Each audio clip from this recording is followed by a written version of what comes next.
Mais d'abord, la déclaration de politique générale du Premier ministre Michel Barnier, avec, vous allez le voir, des réactions différentes dans chacune des deux chambres.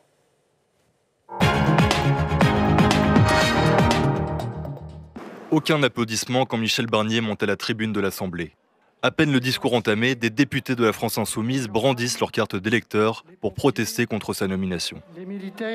Face à l'Assemblée nationale morcelée et agitée, le Premier ministre joue la carte de la prudence, faute de majorité. Nous allons faire du dialogue et de la culture du compromis un principe de gouvernement.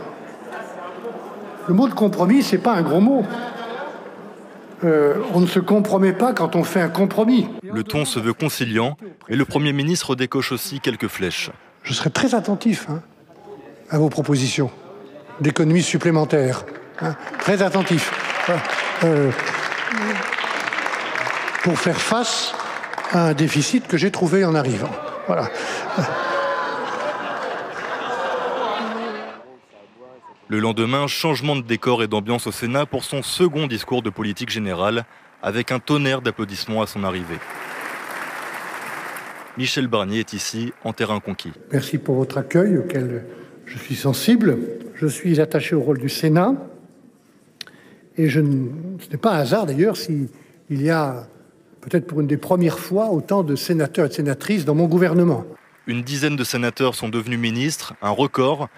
Face à eux, le nouveau patron du groupe LR affirme son soutien. Vous trouverez toujours au sein du Sénat, parmi les membres du groupe Les Républicains, un aiguillon et un allié.